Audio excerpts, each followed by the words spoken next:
himself getting passed by multiple cars, as I mentioned earlier on. So New off in a very precarious situation, but he often finds himself in these places. He doesn't qualify as well as he races. Up front, they are getting with Lee Aberdeen and Luca Varani, not very far apart at all here. But I just want to see how Alistair Hayes deals with Marcello Kessler coming around the old hairpin.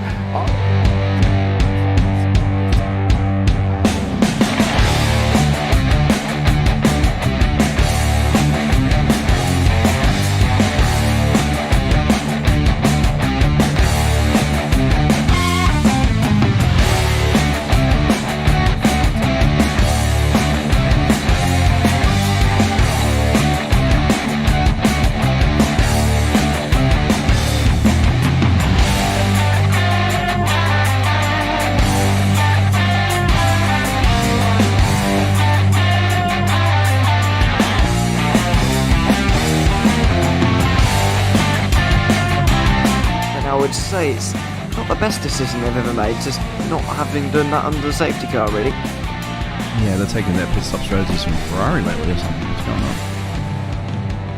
going on? In turn one, just too much gas on them, too much feet on the loud pedal, and unfortunately he's dropped him all the way down the order. But Philip Hammer is out in front by an 8.91 seconds.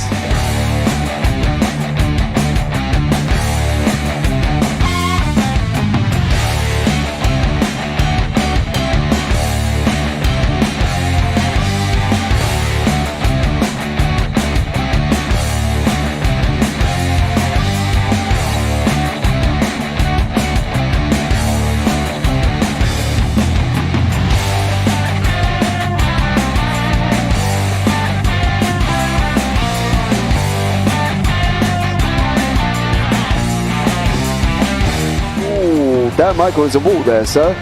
And definitely doesn't want to be hitting that earlier on as well.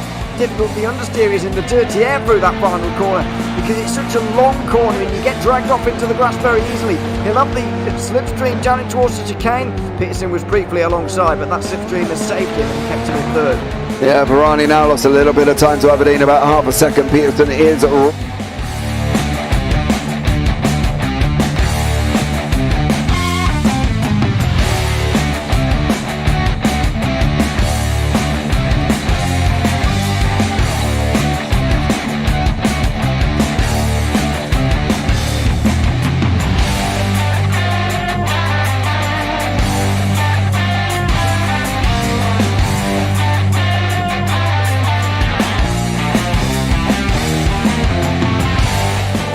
Pike's pushed Morton forward up ahead. He's got out of line. It's now Pike going to have a go at Werrell. Don't push him off. He's in the championship fight. Jack Werrell chasing down Carl Jacklin. Further down, Rob Williams and Chris Barnes. Sensational run outside line now though for the heavy braking zone. Around the outside goes the Audi R8. Look how much Miller's come back into play. Exactly. Miller's still such up. He's touched on second and change. All of a sudden Miller's back in play.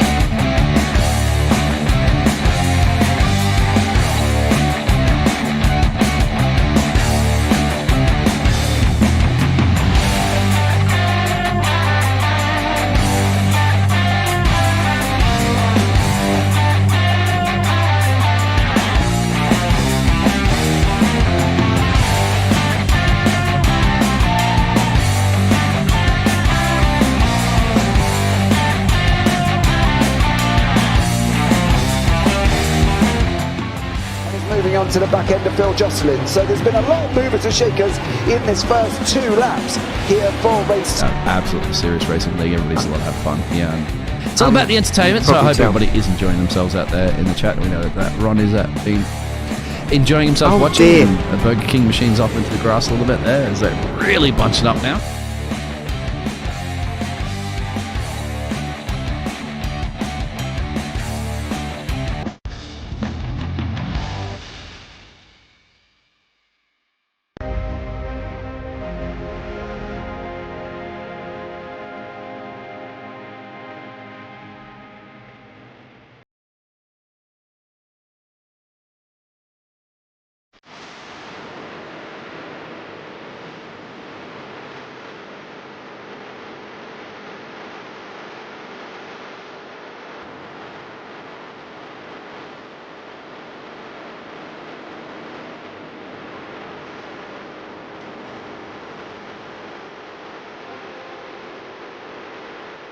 coming down to the side. He had it.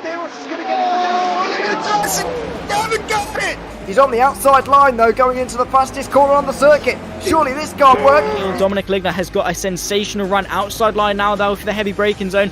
Around the outside goes the Audi R8. Look how much Miller's come back into play. Exactly. Miller's still such up. He's not on second and change. All of a sudden, Miller's back in play. Can Barry do it? Big Barry's going to do it.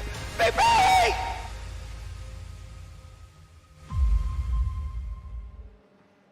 Good afternoon and welcome to the iFormula League Season 6 Every Series Round 8 live from Jerez. I am James Parfitt. I'm going to be joined in the booth by one Kelsey Gill this morning. We are here at the Circuito de Jerez, Angel Nieto circuit, 4.37 kilometers in length, 13 tons. Some people love it. Some people hate it. Well, guys, what is your opinion? Let us know in chat. This is the current scores on the doors. Round down to the top 15. You've got Alex Johnson out in front with 272. That's 7 wins, 10 top 5s, 11 top 10s. And what a amazing job he is doing. In second is Lee Aberdeen on 215. Kevin Viermont on 165. Andre Zalander on 159. Kevin Zwemstra on 145 and Rachel Jimenez on 132. In 7th, Jake Potts on 125 with Mackenzie Roon there in 8th on 124. Roman Ratu on 122. Darius Rakauskas on 101. So that rounds out your top 10. In 11th is Victor Solano on 96 with Tego Griezmann on 95. In 13th, Thomas Siros on 94 and Vakaris Villius on 91. Then in 15th is Alexander Rivera. The schedule itself, we are here at the Spanish Grand Prix. Then in 2 weeks' time, we go to the American Grand Prix. October 22nd, it's the Canadian Grand Prix. Then we've got the Northern Grand Prix and we round out the season at Interlagos in Brazil. But you've listened to me waffle on. Let's bring in Kelsey and have a chat with him now. Kelsey, how are you, young sir? Yeah, very good, James. Nice to be back on a Sunday evening for some more Formula 3 racing, this time in the Circuit de Jerez. Twisty technical circuit with lots of medium and high speed corners, areas of gravel trap that will catch you out as we watch Rachel, I think that was Rachel Jimenez or somebody getting caught out there on the gravel. But it's going to be a circuit that's going to be a bit of a difficult one for overtaking, I think. Looking to turns 1, turn 6 for your best opportunities, but for the rest of the lap, drivers are going to be going fairly heads-on into this sort of very high-speed, janky Spanish circuit that we have here, with a lovely little awkward chicane in the final sector to round it all off. But so I'm told these Formula 3 cars love it around here, so they should have a bit of a nice time, perhaps. Well, hopefully as well. We're just watching Alexander Shana go through that chicane. We are in qualifying. They've got about 30 seconds left. And at the moment, Kevin Zwemstra out in front on a 132.857. Then Aberdeen, then Roon, then Johnson, and then Leroy. So we do have 3 Alcantech NHRs here as well. Don't forget they do sponsor this series. So much love to Alex Johnson and the team for that one, as Alex Shana, well, does that. Yeah. Not a normal way of finishing the lap, everybody. I'm not going to lie. That's not one way we go about generally finishing the lap. Coming to the end of qualifying now. Let's bring you up the grid here. Kevin Zwemstra is out in front on pole position with Lee Aberdeen second, Mackenzie Roon third. Alex Johnson will be fourth, Eric Leroy fifth, Alexander Rivera in sixth, Andy Miller seventh, Kevin Viermont in eighth, Andre Zalander ninth, Frederick Højgaard in 10th, Rachel Jimenez in 11th, Thomas Zeros in 12th place. And then you got Randolph Smith and Alexander Shana. Bit of a short grid here this evening, Kelsey. 14 cars on track at the moment. Yeah, short grid, which is going to be a little less racing action, perhaps, but I'm sure that we'll definitely get a little bit, especially in the front. Look at that grid, James. It's Johnson in P4, so he's got some work to do. He's got Roon, Aberdeen, Zwemstra all in his way as well. Top 3 full of Alcantech cars, of course, with Solander being the last Alcantech car in P9, so he'll have some work to do as well. We talk a lot about Solander and his progress in these races, and we'll be hoping to see him cutting through the field, and we'll be hoping to see perhaps a great battle between the likes of Johnson and Aberdeen. And I'm personally keeping my eye on Kevin Vermont. He is the one driver that's breaking up the Alcantech in the standings, I believe, or is that Thomas Siros? I'm going to have to look back at that. No, Kevin Vermont, you are right. Yeah, Kevin Vermont. Kevin Vermont, yeah. So it's him, the lone one. He's a bit far from Lee Aberdeen, but if he can hold P3, then he'll at least break up the Alcantech's domination over this series. Yeah, well, let's see how we get on here as well. We are waiting for Alex Johnson to get on to the grid before we go down into the right-hander of turn 1, the double right-hander 1 and 2. The lights are going to be coming on very, very shortly. 1, 2, 3, 4, 5. And we are green, green, green. You see Zalander make an absolute flying start in the background. Kevin Swemstra, Lee Aberdeen nearly going side by side. Mackenzie Roon there as well. Everybody made it through cleanly at the moment. No real dramas going on here, Kelsey. And as we can see, currently out in front, Kevin Swemstra's done a great start. Rachel Jimenez going 3 wide there with Thomas Siros and Alexander Shana. But Kevin Swemstra out in front doing what he does best.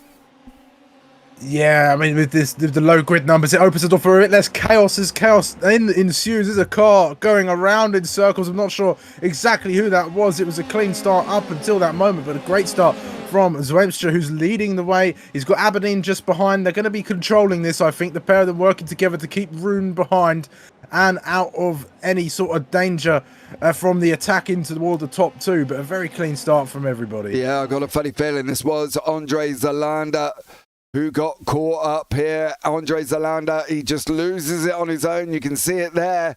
He's got a whip on. He's trying to counteract it. He's trying to deal with it. And unfortunately, he doesn't. And that was a very nice pirouette in the middle of the circuit, but keeps it going. Alexander Shana has been off track and has ended up going back. Oh, Ooh. No front wing for Shana there, unfortunately, as well. But currently, Kevin Swemstra out in front, being chased down by Lee Aberdeen. Kevin Vermont here from your Mecca Esports, having a go at Mackenzie Roon. Yeah, Roon's actually, something must have happened to him. He's dropped from 3rd all the way down to P6 here. So I'm not sure exactly how that's happened, but he's shipped a lot of places due to that, and he'll have some work to do in order to climb his way back up to the podium perhaps, but that's going to promote Johnson into that P3 position. So it's Alcantech 1, 2 and 3 for the time being. And we're watching as Kevin Vermont is making chase on Roon, and he's being chased by the looks of Jimenez, and is that Holligard as well? Yeah, Højgaard Larsen. Tucked up in front of Jimenez at the moment. So Højgaard Larsen there doing a great job. Andre Zalander battling on, trying to close up to the gap here with Randolph Smith. He's just about to make that move down into turn 6. We were talking in the green room before about where we're looking at track positions, Kelsey.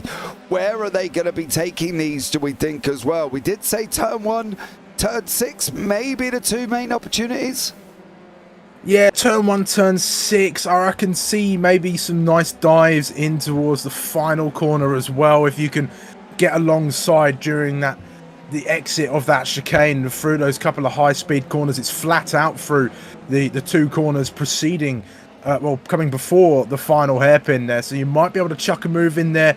Maybe if you can get some good runs on the way down towards turn 6, so from turn 5 onwards, but it's going to be quite tricky because once you get into sector 3 it tightens up a little bit. It gets very twisty through that section, and of course that awkward chicane really ruins it. We were saying as well, if that chicane was gone, you'd have a better chance of overtaking into that final corner. But that's your kind of,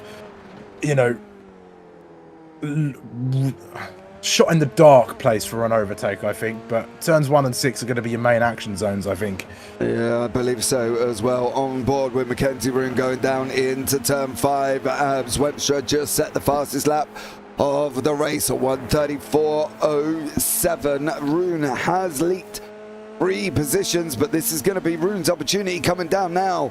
Is he going to be able to clear Leroy going down into the corner? He's made them, stuck his nose out, but has not made that move. Roon is going to have to sit there for another lap or so, or maybe if he can get it down into turn 1, should be good for him. Rachel Jimenez going with Højgaard Larsen, chasing down Kevin Vermont here, Kelsey.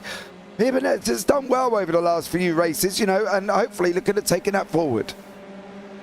Yeah, she's been doing very well in the races, getting themselves into those top 10 positions, and even holding her own during the sprint races as well. It's been fantastic to watch, actually. And but if she can keep out of any carnage, unlike she did in Monza a couple of weeks ago, then some more good places can come her way, and it's been great to watch her go along with the Lumos Motorsports team. Yeah, last time out in the Red Bull Ring, it was quite interesting. There was a few bits of contact with Alex Johnson and Rune and all had a bit of one, and then obviously there was a massive pile up by Jimenez, Smith and Rakauskas, who had also had a coming together last time out of the Red Bull Ring. So different type of circuit here though, isn't it, where we're at Ref. There's more corners than Red Bull, you know, there's a few straights and a couple of squigglies, but there's a little bit more corners here for them to try and make moves. There's a lot more sudden stops, I suppose. Down into turn 6 here, as we can see Kevin Vermont chasing down Leroy, so he's got an opportunity as well. Vermont looks it up the inside, he's gonna get that done into turn 6. Leroy there does lose a position. He's now got Højgaard Larsen for company, as well as Larsen, who's got Jimenez tucked up right behind him. So it's all looking very tidy at the moment. Top 2 kind of breaking away, Kels. You know, you've got Lee Aberdeen and Kevin Webster out in front. Yeah, Leroy's just got to be a little bit careful, I think, in that corner, making moves there. Always that Vermont getting past, but going through there, if you run a little bit too wide, you can get yourself an off track, get yourself a penalty perhaps, but you've got to be mindful of keeping those tyres on the blue and white curbs, because that is where you're going to stay within the track limits and not get yourself an off track. Off tracks are something that we do discuss numerous amounts of time. So be aware that they are out on track. There is off tracks there. It is a shame, but unfortunately you've got to look at the rules. If you're trying to gain an advantage by going off the side of the circuit, well, you're going to be punished. Leroy now has got Højgaard Larsen. Larsen did pass Leroy, and now it's the turn of Rachel Jimenez. Can she make the move and see how she gets on and whether or not she's going to pass Leroy here as well as they're heading down through turn 5? Practically pushing Leroy around the circuit. Here they go, side by side, I think. That's Jimenez getting her way through. It looks like she's claimed the racing line and is going to run all the way down. This is the longest straight line section on this circuit. Is Leroy going to come back? Looks to the inside of turn 6. Doesn't quite go for it on that occasion, and is going to just sit behind Jimenez and try and get back into a groove. Yeah, that's what they've got to try and do at the moment. The problem is for Leroy is if he's not as fast that Miller is here, they're in the same team, so really they could do with either swapping positions and letting Miller have a go if they're not going to be able to close up with Leroy out in front. I think that's one of the things with team games, Kelsey, as we've seen before. People don't like swapping positions, but sometimes it's needed. Yeah, sometimes it is. We saw that a couple of weeks ago with the Knox team. It was Potts and I want to say it was Rivera running with one another and having to try and make that call of, do they let the teammate through and go on the attack? Do you keep working together and maybe lose some time in the process? It's all those games that are going on. It's not just, you know, going fast and overtaking cars. There's a lot more to it in motorsport, and I always get people who aren't quite the fans of motorsport that I perhaps am say, oh, how could you watch X amount of cars go around a circle for X amount of time? And I say, well, there's a lot more to it than just, you know, driving around in a circle. There's team games, there's strategy, there's just all these things going on, and it's so exciting to see, and we'll be seeing that play out for the next few laps. Yeah, absolutely as well. Ovals is thrilling. If you haven't watched any of the Oval broadcasts, they are on the JPB YouTube channel. You can go and watch them as well. And despite what us Europeans believe, it's not just about going fast and turning left. I can tell you that much here as well. Walter Jimenez in YouTube chat. Let's go, Rachel. Well, she's sat in 8th place, up 3 places at the moment. You see the gainers on your left hand side. Højgaard Jimenez up 3, then you got Leroy Miller Zalander down 2. Shana's into the pits, unfortunately. Rivera's up 2 with Johnson up 1. Kevin Webster out in front at the moment as well. Absolutely doing a stellar job in that Alcantech NHR by Nyman Racing. Going down into turn 1, he's opening up about 8 tenths over Lee Aberdeen at the moment as well. So it's going to be interesting how these Alcantech boys play this, because they are 1, 2, 3, and with that top 12 reverse going into the sprint race, of course, a 7-lap sprint here, Kelsey, they don't want to be jeopardizing that too early. No, certainly not, and they'll be having that in the back of their minds, I suppose, going through the rest of this race. And I was just actually thinking about strategy around this circuit, and I think with the nature of a lot of these corners being quite high load on the tyres, the strategy is going to be something to really think about. I think the tyre wear is going to be quite nasty when it comes to how the later you go into the race. So do you stop early for fresh tyres? Do you try and get that undercut around here, or do you try and hold on? I guess they're going to have to keep an ear to the ground and see where the tyre wear is going, but it's going to be one that adds just that little bit more jeopardy in, as it could introduce some spins or some mistakes from these drivers. So that'd be something that the Alcantech boys will be thinking about as well. Yeah, they definitely got to be aware that the pit stop is needed to be included here. Mackenzie Roon and Albert Alexander Rivera, I did see them in the background. Roon's down 2 positions at the moment. Jimenez has just has got past Leroy and right up by the back of Højgaard. Jimenez there as well, going up the inside. Højgaard Larsen runs wide, and that allows Jimenez through, up 4 places now into 7th. Unfortunately for Højgaard Larsen, all the way back to Andre Zalander. You know, we've got a bit of a queue going on, Kelsey, at the moment. We know how quick Zalander is. More mistakes than probably he would like, because we've just seen another one. But he is naturally, genuinely a fast driver, isn't he? Yeah, he's not been with us for the last few rounds, so I think he might be a little bit rusty, perhaps just getting the dust off after taking a little bit of time out, perhaps. But he's definitely going to have to get his groove back on, try and maybe use Jimenez to defend from Leroy and Miller just back there as well. But those mistakes are going to cost him. You could see how much time Leroy had gained on him out of that final corner, and if he goes any wider than that at that corner, he'll get snagged into that gravel trap and spun round. Yeah, Zalander on board with Andre Zalander from the Alcantech NHR by MW Race Consulting team here as well. He's got his 2 teammates by Nyman out in front. Zalander closing up the gap on Andy Miller. Miller's going to have to be careful. Zalander is coming. Here's that chicane we are talking about as well. The Spanish do love popping one in there. And if you don't believe me, look at Catalunya. They've got the final chicane as well, which is not ideal. But here we go, down the final corner. Can Zalander make this move down into turn 1, Kelsey, which has got to be his best opportunity? Yeah, he's got to try and get a good exit. That looked like a bit of a tighter line compared to the line that Miller took through that corner. I don't think he's going to have the speed, though, to go in for a move into turn 1. So he's just going to sit behind and keep sussing out Miller.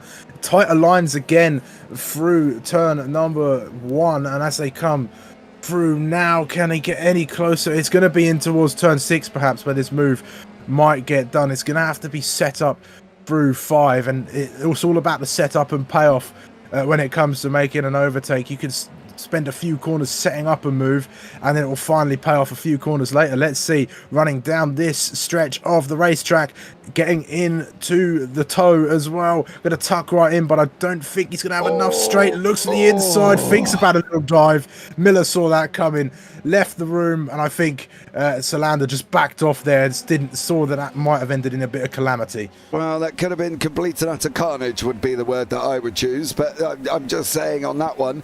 Up front, Zwemstra has got Aberdeen for company at the moment, but 2.5 attempts. These guys are going through the chicane. We will jump on here in a minute with Lee Aberdeen. I just want to see what the Lander thinks about doing, sticking his nose out again. He's letting Miller know he's there. You know, Miller's no slouch either here, though, Kelsey. So from Zolander's point of view, he's got to be a little bit careful.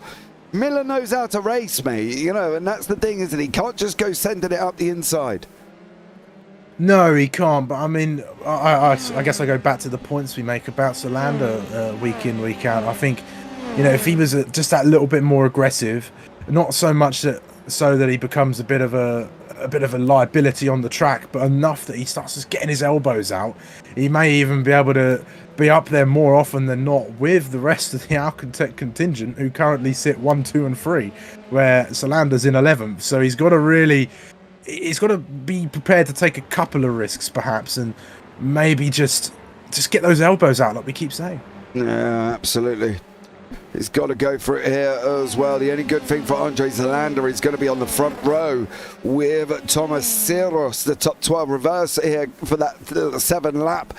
Well, shootout, I suppose, there. You know, Zalander tries a different line, doesn't quite make it through this time around. We're going to jump on board with Lee Aberdeen and pick up where he's going with Zwemstra. We jump out onto the arm off the right-hand wing here at the back. You can see Zwemstra in front. Over the curb we go, out the other side. A chicane for me that you can take out of your circuit low if you wish to do her ref without it, Kelsey, but people seem to like the chicane being there, right? Me personally, I prefer a fast sweeping corner. Yeah, I think a fast sweeping corner would be that little bit better. Like I say, it gives you that option of another overtaking zone potentially in towards the final corner. If you can get a good run through it, you've got a nice little section of about 3 high-speed corners as you go towards the final hairpin, which could really invite for some good racing, especially some great side-by-side action as well. The high downforce of these cars and of the nature of this circuit as they're driven on, I suppose, really invites for that kind of racing. And these cars love it round here. They look very nimble. They look very well planted on the track as well. They're loving this high speed nature of the corners, and I must say, from on board, it looks like a pleasure to drive. Yeah, I think there's probably going to be some drivers that might disagree with you on that one. I'm not going to lie, being that obviously some like it, some don't. Zalander and Miller still going side by side again down into turn 6. Zalander just hasn't got that pace, Kelsey.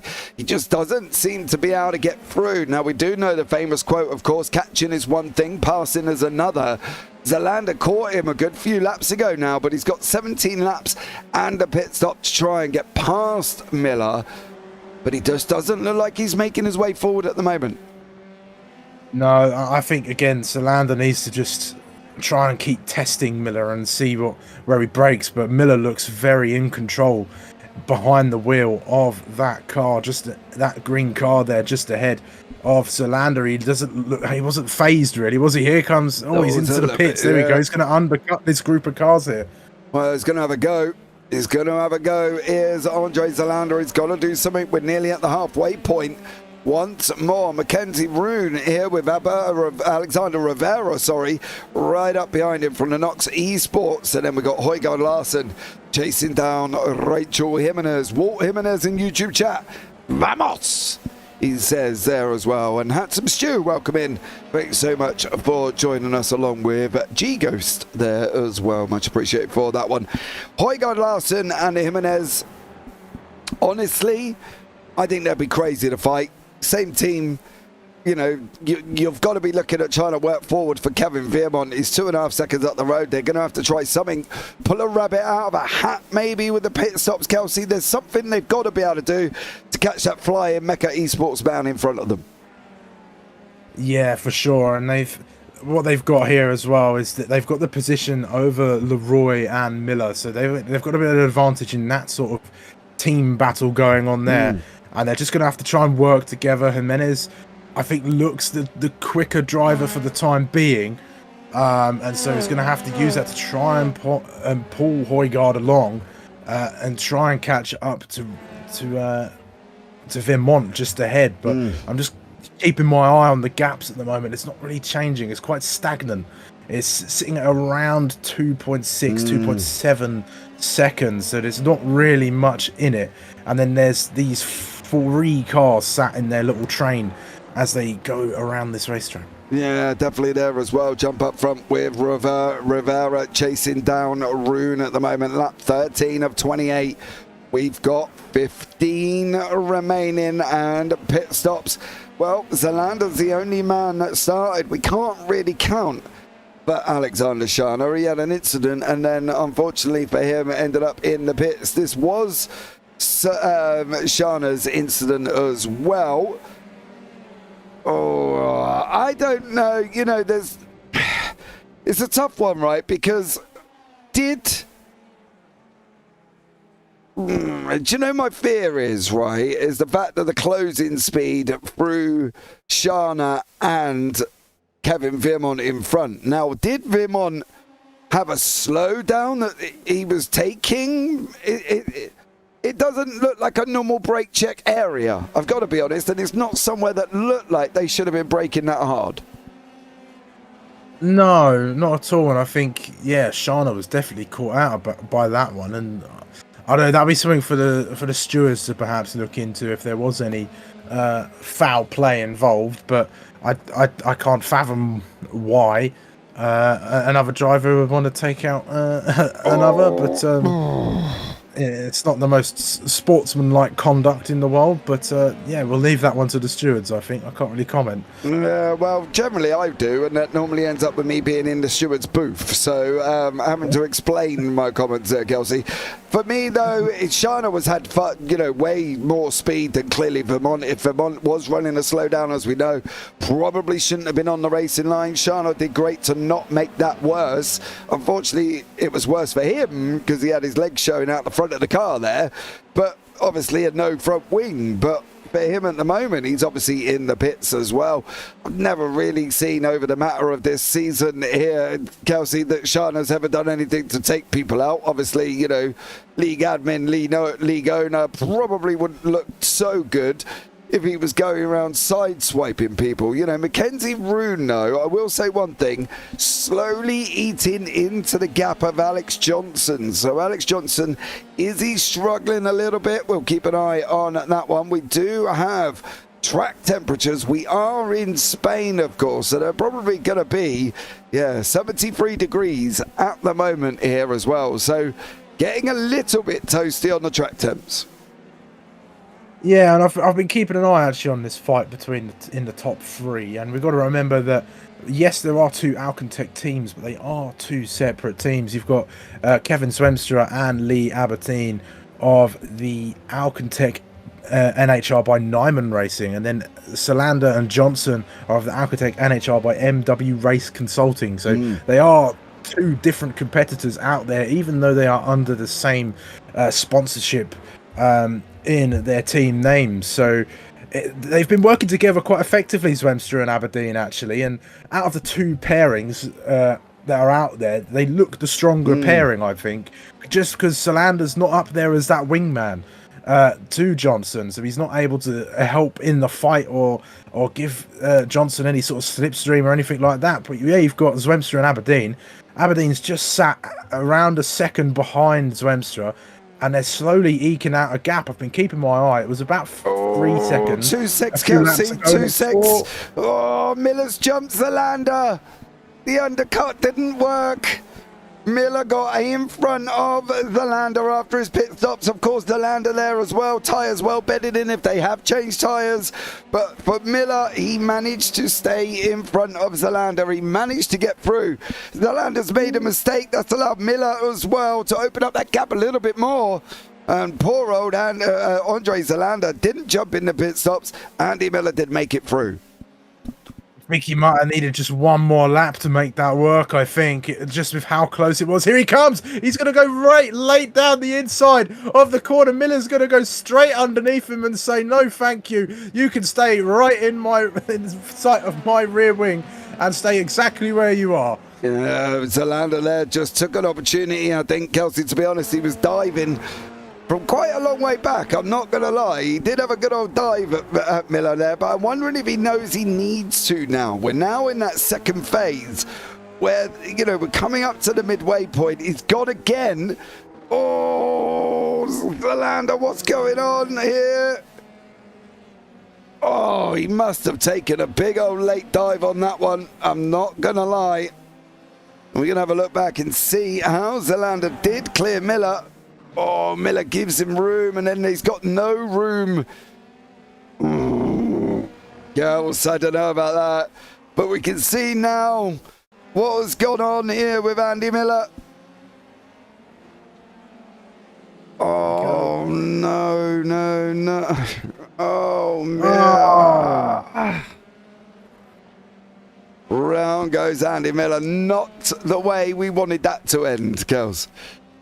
No, a big mistake in the heat of the moment, I think. And just looking at that incident, I think just from the way that Miller's car was positioned as they were coming out of that chicane, I think Miller was going to try and maybe go back underneath Zalander into that high speed section and hope that the inside was there. But I think Zalander just closed that off, got the position, got himself onto the racing line to ensure himself there. And then going around that final corner, Miller's just giving it a little bit too much on the throttle and has invited that oversteer to come in, send him spinning around and just ruin his race there. Yeah, I think he just got a little bit excited with that throttle pedal. I think the thing is as well for Miller, he done so well staying ahead of Zalander, getting him out of the pits. Do you know what I mean? He did so well, and then all of a sudden he's been overtaken by... It was a somewhat boisterous move. Is that probably the word I'm looking for? Yeah, perhaps. Maybe just not as clinical as it needed to be, I think. But yeah, very sort of... it was very sort of, right, I'm coming in. I've had enough of being stuck behind you. I'm going for it. Yeah. But respectful in all regards. Well, I'm not going to lie. The exit of the chicane was a little bit scrappy. I'm not entirely sure if there was an ample amount of room for Miller there. I don't know if Zalander really gave him room to get out of that one.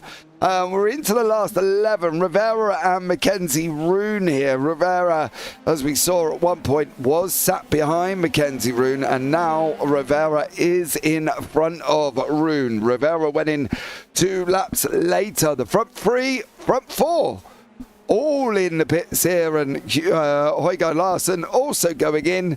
It's where this man can get, and whether or not he can get any of these places back. Yeah, he'll be happy that he cleared Rivera quite quickly here. He's coming through the final couple of corners, and we'll wait and see where he does emerge among the top 4. I think his best bet is trying to jump Vermont, I think, out of everybody, but I don't think he'll touch the likes of Aberdeen and Zwemstra. There's a very outside chance of getting himself ahead of Johnson, but let's see. There he goes. There's the pit exit just there. Where has he emerged? He's in 4th. He cleared Vermont, but he didn't get past Johnson. Johnson there as well. Rivera and Vermont battling away here, Kelsey, as well. They're doing a great job currently at the moment. So let's see what happens with Kevin Vermont, whether or not he can stay close to Rivera, or even better, trying to make that move. They're on that run out of turn 5 to 6. Yeah, not an ideal pit stop for Kevin Vermont. No, certainly not. A little bit wide there for Vermont as well. He might have got an off track for that one if he veered just that little bit too far wide. Lucky not to go into the gravel trap, really. Those gravel traps they're almost sat there lurking, waiting for you to go off wide, aren't they? They're just wanting to snag you in and drag you right on in there. And catch you out. So you've really got to be careful around that. But it's easier said than done, I suppose, on a circuit that demands you to be carrying as much speed through a lot of the corners. Look how fast they're going through this section alone. It's just it'll be difficult to keep it on the grey stuff every now and again. Yeah, I fully agree. There is Kevin Vermont in the background. He's lost a lot of time to Rivera at the moment. 1.6 seconds. So Rivera definitely got some pace in that car here, Kelsey, and the cars are starting to get a little bit more spread out than probably what they would all like, of course. You know, at the end of the day, we've got, well, Leroy's just dropped. Oh, he's teetering on the edge of the second over Rachel Jimenez. Yeah, he is. He's been stuck behind Jimenez for the last few laps, and he's sort of slowly dropping back. I think Jimenez has been doing great. She's showing a lot of consistency around this track, which is one that's probably not the easiest to be as consistent. And I guess I can sympathise with the drivers who don't really like this track, because if you're not constantly putting in the consistent laps, then you are going to struggle a little bit. And I think you've seen that this evening. I think Solander's one of the people who has been caught out by that. That undercut in all rights should have probably worked, but I just think if he wasn't as quick as Miller, perhaps, who had a better handling on this track and the car. Yeah, I believe so as well. And then, of course, they had a little bit of a ta-ta-ta, should we say, as Zalander did pass Miller. There was elbows out. There was a little bit untidy exit, should we say, out of the turn 11 chicane. It did get a little bit scrappy as well. So that's why we've kind of got this field spread at the moment. Zalander here trying to close down on Leroy, and for Eric Leroy there as well, who's trying to close down on Jimenez. So maybe Zalander might be able to do something over the next 9 laps, Kels, but he's got to do it cleanly than what he did it over Miller there. Yeah, certainly so. And if he'll be hoping that Leroy gets closer to Jimenez, starts battling, and that'll help his progress and shoot him back into that little fight as well. I'm keeping my eye on the top 4 as well, because I think there's an interesting stuff going on there. Johnson, he's gained about a second after the pit stops, and I'm looking at lap times. Best lap times at the moment, it's a 33.2 is your fastest lap from Lee Aberdeen, then it's 33.4 from both Zwemstra and Rune. Then it's about 3 tenths down on the best time from Rune and Zwemstra for Johnson, who's a 33.7. And just looking at their last few laps, Rune is the fastest of that 4 in there, so he'll be looking to try and maybe challenge for that podium place. Can Mackenzie Rune get there, though? That's going to be the problem, isn't it? It's not whether or not he's got the pace. You can see him pulling out lap times over Johnson at the bottom of your screen, 15, 16, 17, 18 and 19. So the last 5 laps, Rune has pulled in a chunk. Obviously, in the middle of that, there was the pit stop cycle as well. Rune was in early. He was in 3 laps earlier than Alex Johnson. So he's gained a little bit from the pit stops, but probably not as close as what he hoped he would be. No, certainly that. And I think Alex Johnson will be definitely very well aware of Mackenzie Rune behind him. Mackenzie is a very quick driver in his day, and all that won't help him going over that big green curb at turn, I think that's turn 11. But he'll be very aware of Rune's pace and how much he's closing in on him as well. And it looks like he's just managing it. It's sitting around 1.3, 1.4 is the gap between the two of them. But any mistakes from Johnson, who I don't think is the most comfortable around this circuit, considering his position to Lee Aberdeen and Zwemstra. But he's certainly no slouch when it comes to managing gaps like this.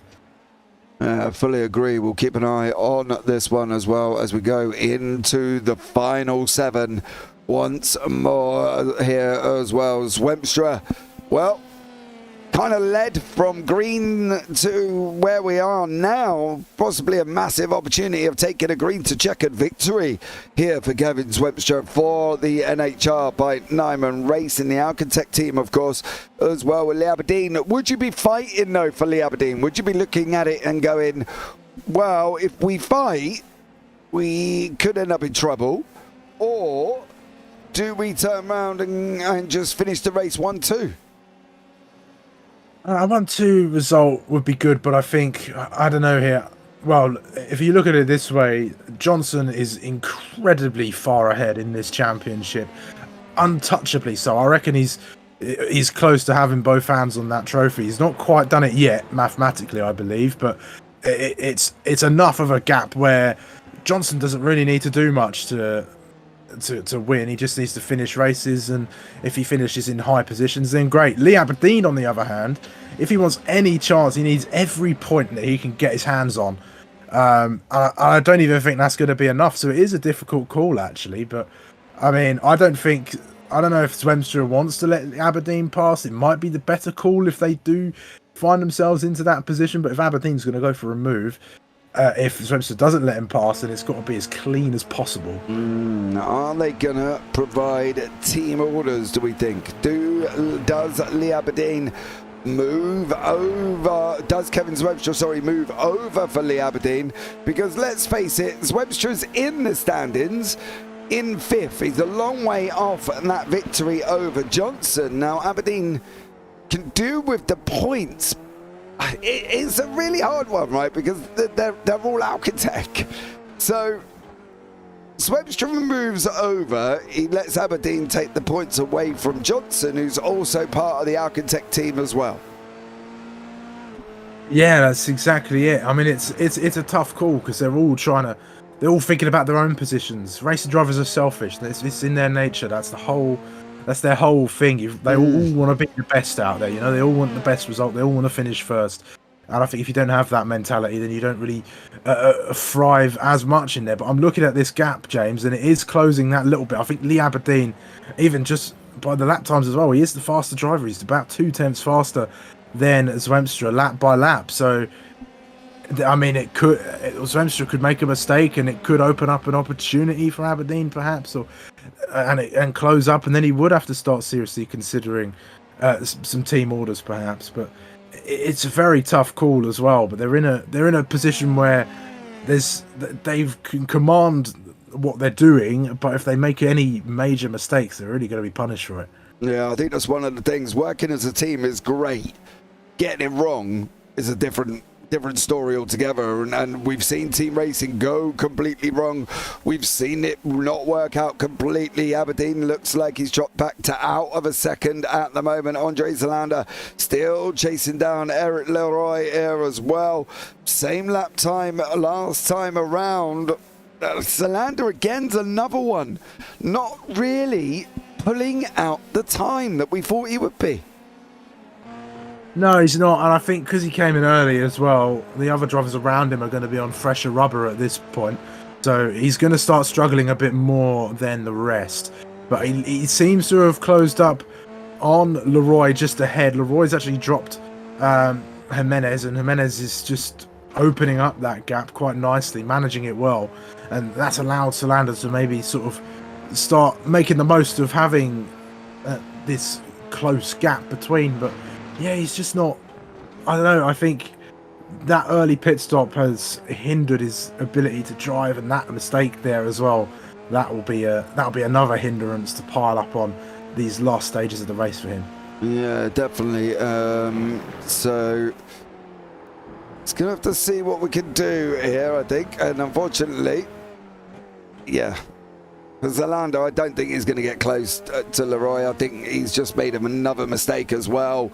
It's very tough at the moment. So I think for Zalander, you might need to be settling where you are. The good thing is, second row for the reverse with Andy Miller on pole at the moment for the reverse. I suppose finishing in 12th has its advantages going into the short 7 lap. Yeah, they say every cloud's got their silver lining, and yeah, Andy Miller's silver lining's pole position for the sprint race, which can work out to your favour if you can get a nice clean start, avoid any possible carnage, which we cross our fingers we don't have any. We managed that at the Red Bull Ring. Then we can.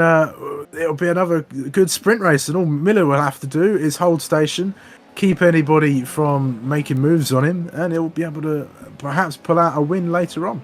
Yeah, I think that's the thing, isn't it, as well? The sprint has been... I don't know, to be honest. I don't know if the sprint should come first and then the reverse for the second race, for the longer race, because you're reversing a sprint race that basically people are rushing to make overtakes, right? Let's be realistic, and we have seen it previously as well, where the sprint is chaotic, I suppose would be a word. Would you swap that kind of format around, Kelsey? Maybe have the sprint decided by the grid and then the feature decided by the top 12 reverse? It's a tough call, you know. I've always been someone who of the opinion that sprint races are, if executed correctly, are an incredible amount of fun, both as a driver and as a spectator and as a commentator as well. There's so much going on in sprint races. There's guaranteed action, and sometimes a bit of high-end drama as well to boot. But I suppose when you get high-end drama, or chaos as we like to call it, in every sprint race bar one, then there's got to be a time where you sort of think about those things. And I think perhaps, you know, having that reverse grid would mean that there's a bit more room for the faster drivers to not get so impatient as they do in the sprint races, you know. And I think that's the main thing, is the impatience of the faster cars. You've got to remember, you've got drivers who might not be, you know, podium pace or, you know, top end pace, and you've got to try and clear those the best way possible, and remember that they've every right to race you. You can't just dive them down the inside and expect them to get out of the way, i.e. Checo Perez and on Magnussen in the Japanese Grand Prix just fairly recently. But it's one of those things, isn't it? Listen to you, Kelsey. Gill getting all political here as well. Gee whiz, bringing up that you'll upset the Checo Perez fans, boss. You know, you want to be a little bit careful. Vermont's closed down Rivera. 2 laps remaining here, and to be honest, I don't know. In regards to Checo Perez, is in a very difficult position. Thought he'd go into the team as equal, and basically ended up not. Andy Miller and Frederick Højgaard Larsen. Larsen looks like he's had his own little bit of a ta-ta-ta here with himself, coming down into turn 6 at the moment. And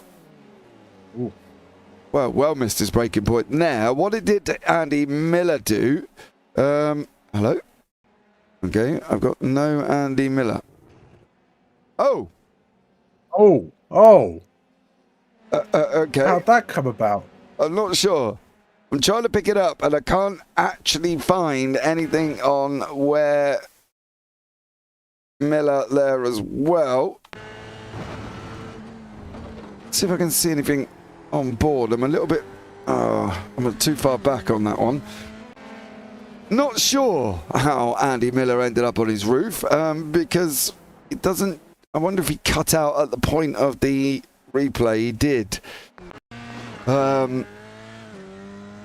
We might be able to follow him along here for a lap or so, but unfortunately it's going to be a bit of a longer one as well for Andy Miller. But in the meantime, I think we've got Kevin Swemstra near enough starting the last lap of the race there.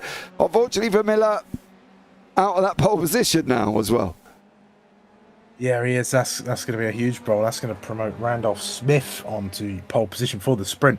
But there's a few little battles erupting in these dying stages. We've got there's still Aberdeen and Zwemstra still close together. It's Kevin Vermont trying to get past Rivera as well. That gap's 0.3 of a second, so I think we'll be keeping our eyes on that one. And then there is Jimenez, who's caught up to Højgaard, with Leroy being dragged along as well. Solander's dropped way back. Those old tyres really not serving him well. No, final lap of the race. We'll keep an eye on the Vermont Rivera. We'll keep an eye on where your leader is as he goes round turn 2 for the final time in this 28 lap feature race before we go into the 7-lap feature. We are going to have a 5-minute warm-up between the sessions, guys, as well, so give us all a little bit of a chance to grab a drink and get refreshed here, Kelsey. I think it's not been a bad race, but I suppose we wouldn't call it a classic. No, a bit. One of the more there's been a little bursts of action, I'd like to say, but a bit of a dull one actually. It's not as much action as we would have liked, but it's a race nonetheless, and we've had our moments to comment on, and we've had the likes of Mackenzie Roon making a few moves. We've had Salander and Miller's drama that was going on as well, so we've had a little bit of been treated to a few bursts of action, but it's we've got the sprint race coming up, so let's hope that that's got some more life into it for the second half of this evening. Well, we know how that normally goes, so let's see now as Zwemstra comes down to the final corner of this track. Aberdeen looks like he's going to be settled in there as well. I don't think Aberdeen needs to go anywhere, and it is going to be Kevin Zwemstra. He's going to take the win in that feature race as well, with Lee Aberdeen and Alex Johnson further back. 5 seconds down the road for Johnson. Not an ideal race. No, but as I've said before, he's so far ahead that that's all he's got to do now. At this point, he could, he could take a few weeks off, didn't he? And still win, probably. Yeah. Yeah, I think that's the thing. I think Johnson could probably set out with his slippers on at some points as well. Randolph Smith is the last car on circuit. He is on his way round turn 9 and 10. And then we'll bring you up the official results here as well. Don't forget, guys, there are links down into Discords down below as well if you want to get yourselves involved in any of the league racing with iFormula, of course, as well. We've got a lot more racing coming up. We've got the IGP F3 up later on for you, so you can come along and watch that one as well. So 2 doses of F3 here this evening, and it's been an interesting beginning to the racing. Randall Smith crosses over the line. Let's bring you the results for Heat 1 here, and we will show you who and where they all finished. Kevin Zwemstra is out in front with Lee Aberdeen in second, Alex Johnson third, Mackenzie Roon fourth, Alexander Rivera in 5th, Kevin Vimon in 6th, Frederick Højgaard 7th, Rachel Jimenez 8th, Eric Leroy in 9th with Andre Zalander in 10th, Thomas Siros, Randolph Smith, Andy Miller and Alex Shana will be starting at the back for this one. So there you go. Highly recommend getting involved. Thank you, I am Lee. Much appreciated here as well. But that's it now for the first race. 7-lap sprint, I suppose. Yeah, the sprint race. We've seen what we can expect at sprint races. We've seen brilliance at the Red Bull Ring for the one time at the sprint race. I'm hoping that's what we're going to get again this evening. And I mean, it's going to be a difficult one, actually. We've seen in that first race that overtaking isn't exactly easy around here. You can go for moves. I mean, like we said, 1 and 6, they're your best bets for a nice clean overtake. You can maybe try and go down the route of Salander and perhaps go for a little move into that horrible little chicane. That sort of helps round off the lap as well. And you've just got to be careful around here, I think. We talk about patience in these sprint races, and that's what everybody's got to do. Alex Johnson will be hoping to keep out of trouble. We know he's a bit of a trouble magnet in the first laps of these races. Nothing that he's doing. He just ends up getting caught out. Yeah, agreed with you there as well. Never ending wrinkle face. Thank you so much for joining us. Hi, he said. Go, Kevin. Well, Zwemstra did wrap it up. We've got about 3 minutes left of this warm-up, guys, as well. Don't forget, like, subscribe, turn on the bells, because you don't want to miss any of the actions. We've got JPB Clios back on Monday night. Those little front-wheel Clios will be back on circuit on Monday, so you can get yourselves involved as well on that one. Head to jpbbroadcasting.com And they are going off Sonoma. So, yeah. Cleo's at Sonoma Cup Historic Circuit on Monday. If you want to get yourselves involved or come and have a watch. I'm sure that will be a good one. I'm scared, Kelsey. I'm not going to lie. This 7-lap sprint scares me every time. Well, I think take solace in the fact that we're in the box and not out there on the circuit. I think that's the one bit out there. I know these drivers can do it. I know it's possible for them to keep it nice and clean through there. So I'd like to hold out the hope. But I won't be surprised if any carnage does happen. But we'll see. I mean, Randolph Smith, who's going to start on pole if he gets a nice start. And if positions 2 to 14 all get involved in an incident, it'll be a nice quiet evening of racing for him. It's got to be scary, isn't it? Yeah, it's going to be I'm trying to look and think of a positive for Smith here. I think from Smith's point of view, he's just got to go for it, right? He has just got to go for it, and I think that's going to be the easiest way. Get on the grid, get it in pole, go. The fast guys will deal with the traffic behind them. So that's not his worry. He's just got to go and whack in lap after lap after lap, isn't he? And see how long he stays out in front for. He doesn't want to get that nervous status, I suppose, Kelsey, would be the word I'd be looking for, where the right leg goes and then the nerves go and then all of a sudden he makes a complete hash and spins out, crashes out, and his opportunity of a win goes out the window, I suppose, for Randolph Smith. Yeah, the most important thing he can do is to get a nice, clean start. Just don't overthink it. Don't play into those nerves as well. Just focus on your race and keep those behind if you have to. But if you can get nice and cleanly off the line and claim turn 1 before anybody dives him down the inside, perhaps, then it should be a nice, simple evening. But then, of course, he's got the rest of the 7 laps to survive. So if he could do that and not focus on the looming threat of the faster drivers, he'll succeed. Easier said than done, young Kelsey Gill. Easier said than done. And mirror driving is a wonderful thing, I suppose, that you don't need... You don't mean to do it, but you do it. And then, unfortunately, that leads to problems. So, yeah. Well, we'll see. Now we are at the end of this one. Here is the grid for race 2. Randolph Smith on pole with Thomas Seros 2nd, Andre Zalander 3rd, Eric Leroy 4th, Rachel Jimenez 5th, Frederick Højgaard 6th, Kevin Veerman in 7th, Alexander Rivera 8th, Mackenzie Rue 9th, Johnson 10th, Aberdeen 11th, and Swempstra down in 12th. Then you've got Andy Miller and Alexander Sharner.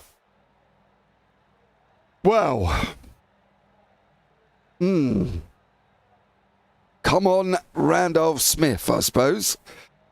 That's what we're going to find out, whether or not Smith's going to be able to do this. I think this is going to be the thing. Can he hold on for the Maxwell Racing Team, or will he get swallowed up by the Mecca Esports of Thomas Seros right next to him? Just seeing if Sharner will get onto the grid.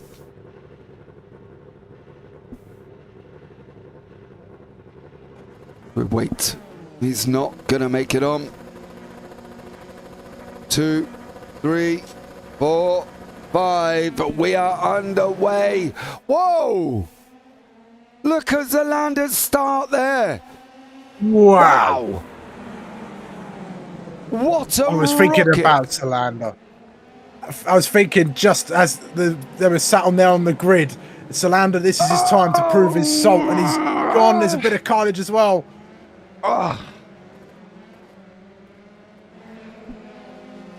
Who was that and caught up in there? We might have to look at a replay, but I think that's Webster and Johnson following one another. Lots of cars. I think there's the likes of Vimont, Leroy, Sharp, and Rivera caught up in that one. Yeah, Eric Leroy, I think here as well. So there, you'll see him coming into the corner here. contact there. 4 wide. And then, and then what happened to Vimont? He got tagged into Rivera. And unfortunately there as well, that was Leroy still on track as well. Leroy, Rivera, Johnson, Zwemstra, Vimont, all caught up in that beginning there, but Andre Zalander out in front of the man, Kelsey, and flying along. Alex Johnson has had an incident as well, and unfortunately, with his teammate. Oh, there we go. I'm not sure. No, his teammate would be Solander, but one of the other Alcantech cars, he's definitely. Yeah, he's locked up. He's been caught out into that braking zone, and he's got straight into the back of him. Okay. Mackenzie Rune's gone up the inside of Jimenez. Lee Aberdeen's tucked up behind him there as well. Unfortunately for Randolph Smith, his pole position, well, ended like that. Oh dear. A little bit too much curb, I think, on that one. Has run off into the pits as well. But what a start from Solander, though. He just planted it down, got the grippiest of grip he could possibly get off of the P3 slot, and slotted himself nice and neatly in between the top two there. And well, look at his gap now. He's 1.5 down the road from Siros. Did he jump? I don't know. I think he just had that better reaction. He just had a better reaction, didn't he? I think that was the thing. And then it all just kind of kicked off a little bit behind here with Lee Aberdeen and Zwemstra. As you can see coming in now, there's the contact there. Aberdeen tries to go round. He manages to make it through. Zwemstra did not, mind you. And him and Alex Johnson all got caught up in it after that. But Solander at the moment, out in front and flying. Lee Aberdeen has dropped down the order. And this is why. That was one of the Lumos boys, wasn't it? Was that Højgaard in front, I believe, or Jimenez? Might have been Jimenez. So. Might have been Jimenez, I think. But yeah, just got a little bit too close to the back of that car and just went round, and that was it. Straight into the gravel, and no doing there, right down. For your top three, this has been, from the feature race, this has been a calamitous race for them, but Andre Solander has really come alive in this sprint race. Yeah, he got a jump right at the beginning, and it was great to see him just literally hurtle it off the line and made it through, and just others have not done too well with it. And I think this is what Randolph Smith's main issue was. This is where the Zwemstra and incident went on there. And there. That was what happened. Got tagged with Zwemstra's car and had no choice but to go round. So, yeah. Curse of the sprint kicks in again, I guess. Yeah, not as huge of a crash as what we had in Belgium, let's say, but it was certainly something that's caused a big stir. This is Højgaard and Rune fighting over the position number 3. This is going to be the fight we'll be watching, I think. The other two places on the podium. You've got 4 cars. You've got Siros, Højgaard, Rune, Jimenez, all quite close to each other, all fighting for those last couple of places on the podium. And we know how quick Rune is. And we've seen him actually. I think out of the top drivers, out of the quick guys out there, Rune is one of the more patient, one of the more clinical, I think. He's just had a bit of misfortune as far as getting caught up in incidents has gone for Rune, but I think he might make short work of these cars if he gets the chance. Wow. I don't know if I agree on that one. I'm not going to lie. Højgaard Larsen, 134.35, 134.16 for Rune. I think for Larsen, he's being helped by Siros in front, not being too far up the road, Kelsey. I think Siros here is kind of keeping Larsen ahead of Rune with that draft provider that he's kind of almost became, you know what I mean? So, yeah, I think this could be a little bit more tricky for Rune, and he hasn't got a lot of time to do it. I think That's the thing. Do you rush it now, knowing that you're on lap 4 or 7, or do you just play patient a little bit? I think you've got to try and play patient. I think, you know, going in for those moves can end in disaster, I think, and I think he's just going to sit there and wait for his chance. I think Højgaard will do his best to keep him behind, but I don't know. I've just looking at Rune, he looks the racier out of the three, but there's Højgaard sniffing at the inside of Siros. These three coming. This could be a move in towards turn number 1, right into the back. Defensive goes Siros, but even deeper to the inside goes Højgaard. They're battling now. This could invite Rune for a chance as they go through the first couple of corners. Rune's going to follow Siros around the outside of turn number 2, but it's not going to be doing, but he's going to sneak under him, get the outside line now, and he just sits behind. Højgaard moves up a place. Siros down into P3. Rune stays where he is, looks to the outside though of turn number 5. Can he go the long way around the orange car? I don't think so. Can he get the better exit through 5 and onto this straight? Runs out wide. It's going to be a drag race. Oh, Rune there, drag racing down with Siros. Siros nearly took his nose off there as well. He tries it now, goes around the outside. Siros is going to want room. He's going to take the shorter run now into turn 7. And we have got a Mackenzie Rune here side by side with Thomas Siros, and they have been for pretty much all part of the track up to this point. Siros is going to be on the outside though as well. Rune, oh, Rune's gone round. Oh, no. You just give it a bit too much. Oversteer took him.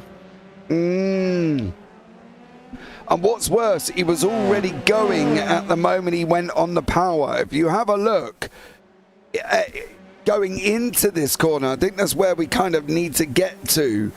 And he's already sliding there. And he's just still powered it out. And unfortunately, for Mackenzie Rune, not an ideal scenario, but Siros is still in third place with Rachel Jimenez behind him, as we've got one more here before we go and finish off this race. I'm sure Walt Jimenez is on the edge of his seat here. Rachel is 3 tenths away from appearance on the podium. It could be a great evening for her if she can clear Siros. Looks to the inside. There we go. They're going to be a bit racy there between them. Siros still emerges out ahead, but this is the chance for Jimenez now. Tucks in.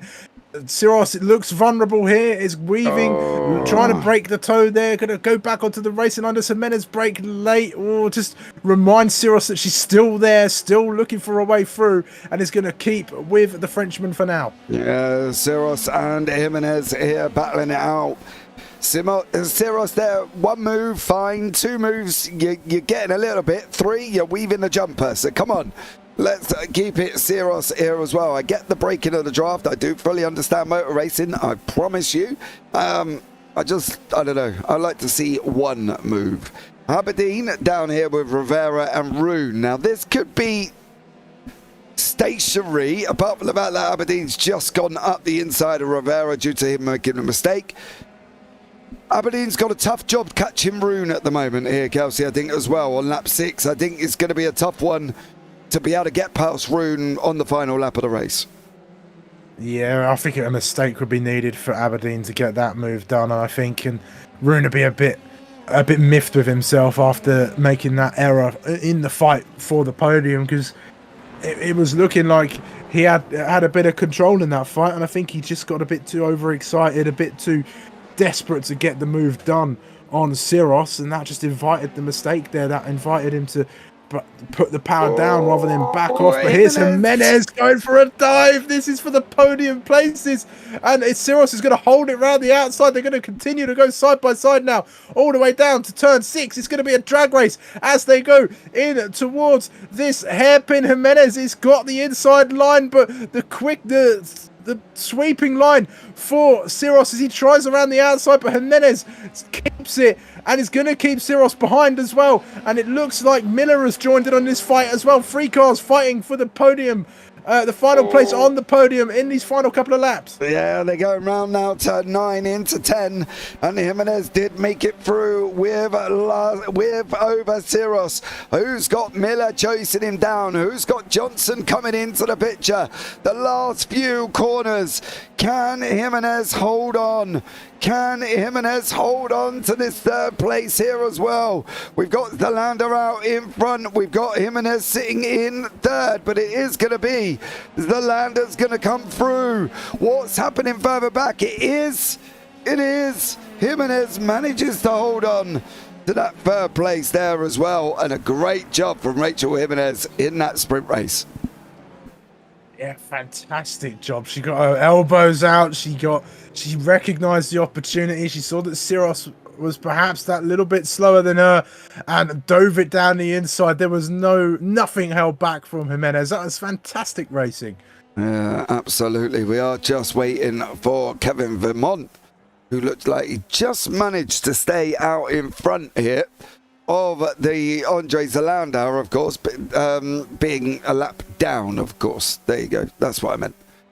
So let's see what Vermont can do from that Mecca Esports. Rachel Vamos, says Walter. Yeah, Vamos, Rachel. What a performance in that sprint race.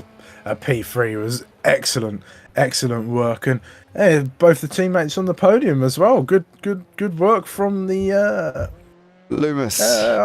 Team Lumos. There it is, Lumos Esports. Good work. As it go over the line for Kevin Vermont. Now we will be able to bring you up the race results here as well. Right. It is Andre Zalander in first, Frederick Højgaard in second, Rachel Jimenez third, Thomas Siros fourth, Andy Miller in fifth with Alex Johnson in sixth, Kevin Zwemstra seventh, Mackenzie Roon eighth, Lee Aberdeen in ninth, Alexander Rivera 10th, Kevin Veermont in 11th, Eric Leroy in 12th, Randall Smith in 13th, and Alexander Shana at the back end of the field. So we've got Andre Zalander waiting in the interview room as well. Mr. Andre, how are you, sir? I'm really good tonight. Okay, let's talk about your race one first. All right, don't get excited thinking I'm gonna come in and he's gonna pick me up. I will, but your race one didn't quite go so well. No, I was a little bit too excited in the first lap. And from then on, I just cooked the tires and had a hard first heat of my sleeps. Trying to do the undercut, but the tire wear didn't work out in my favor. So quite mediocre first race. Yes. Okay, now we'll go into the well done, Andre Zalander, for your winning the second one. Hey, what was that reaction time coming off the line? How did you not get a penalty? You were flying. I don't know. I just got the perfect reaction, the perfect traction. I knew that I have a chance to win this race, but I really need to nail the start. So from the first the session open or the race open, I just sat there on the grid and just tried to get my clutch absolutely perfect, and I got it. You did. Now, how many times have you done that over this week? Not that many times. Yeah, I was going to say one probably out of 10 there. But come on, Mr. Andre. Don't big it up thinking that you hit it every single time, because that is no. That's a one in a lifetime start, isn't it? You know, look, for you overall, where are you in your mindset for the championship? You know, you're 4 foot going into this. You've got Alex Johnson out in front. I think, to be fair, in an uncatchable lead. Are you looking at third, maybe battling away with Kevin Veermont here? Yeah, so I'm looking on to third. What I'm mainly looking is each Sunday when we're racing to try to be at the speed of my teammates, because they have done an amazing job. I have been on the back foot compared to them. And that is my main focus, to get the speed they have and get into that level. And that will probably also result in me getting P3. So that is the big target. It definitely is a big target there, Andre, but let's see how you get on there, bud. Well done to you for 1, recovering from your race 1, 2, taking the victory in race 2, and 3, is there anyone you want to shout out before I let you go? Yeah, of course, to my teammates, like Lee, Kevin, and Alex really helps me a lot with getting the pace with the car. They are really good with this car, and it's really fun to drive with them. Awesome stuff. Yeah. Thank you very much, Andre, and we look forward to having a chat with you as the season goes on. Now, next up in the booth is the man that finished in 2nd place here in this feature race, Mr. Frederick Højgaard Larsen. Welcome in, Frederick. How are you, sir? I'm very good, thank you. Okay. So, race 2, you finished in 2nd, right? So a great job there as well. And a nice little battle with your teammate, Rachel Jimenez, in race 1. Tell us about that, because it did look quite tidy at times. I think we misunderstood each other because she overtook me at some point, or she made it look like she wanted to overtake me. So I just let her have it, but I ended up outbraking myself, and we ended up losing a lot of time. Because I feel like she was just a tiny bit faster than me. So I wasn't intending to overtake her at any point. But then I got out of the pits, and I was like, I think it was 9 seconds in front of her. I don't know what happened. But I felt like she was a bit faster than me, to be honest. Yeah. So, yeah. Well, at the end of the day, the racing was good. It was clean. It was nice between you as well. We go into race 2. You know, podiums for both of you. 2nd and 3rd for Lumacy Motorsports. Yeah, that was very nice. Very nice. And I felt like I was quite lucky because I had what was his name?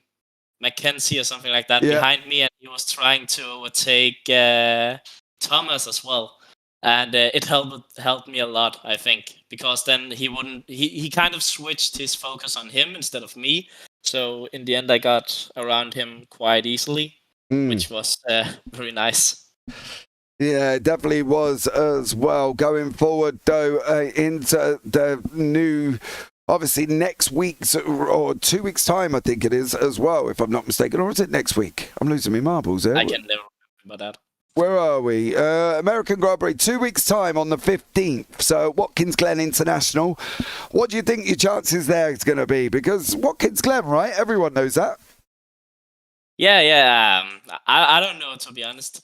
This is the first time in this car for me in a long time. I had to relearn how to brake and everything. That's at the level I am right now.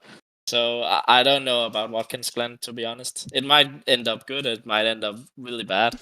Let's see. Well, let's hope for the positive side here as well. You know what I mean, Frederick? Because at the end of the day, it is Watkins Glen. And I'm sure we must have raced around there at one point. Have you never been around there? Yeah, I have. I actually won in, I think it was 4 seasons ago or something like that in this league on that track. But I just need to relearn this car a bit because I haven't raced it a lot this year actually. So that's my main concern. The track is okay. I like the track. Okay, mate. Well, thank you so much for joining us there, Frederick. Anyone you want to give a shout out to before we let you go? My team and Rachel, she did a very good job today, and she deserved a bit more points than I did. But in the end, it was what it was. I don't know. So shout out to her and the team. Shanna, the team owner. I don't know. Good. Shout out to everyone. Okay, Frederick. Well, thank you so much for joining us there, bud, and we look forward to seeing how you get on at Watkins Glen. Yeah, me too. Take care. Well, there you go, Kels. Zalander seemed over the moon, which I was quite surprised about, considering his race 1 went the way his race 1 went, but he seemed happy with the second one. What do we think of that for this evening?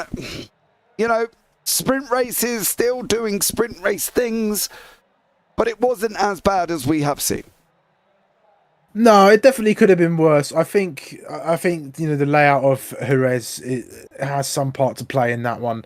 where, you know, because it is difficult to overtake, it is a bit more of a risk to go racing at such a venue for a sprint race at least. But I mean, saying that, you know, we've seen the carnage that can ensue a track like Spa. It's a bit easier to overtake. So, you know, I think either way you look at it, there's going to be something to do. And I think, you know, what we should hopefully be aiming for going forward is every sprint race to look like Austria. Because if every sprint race looked like the one we had 2 weeks ago in Austria, then we'll be having a great time. But Salander, I think he's right to celebrate his win. He did a great job, didn't he? He got it off the line from P3, slotted himself down the inside. I've done that once or twice on the circuit, so I know how that feels to get the jump on the two guys ahead of you. So it's an incredible feeling. Although the one time I did do it, I crashed, but we won't talk about that.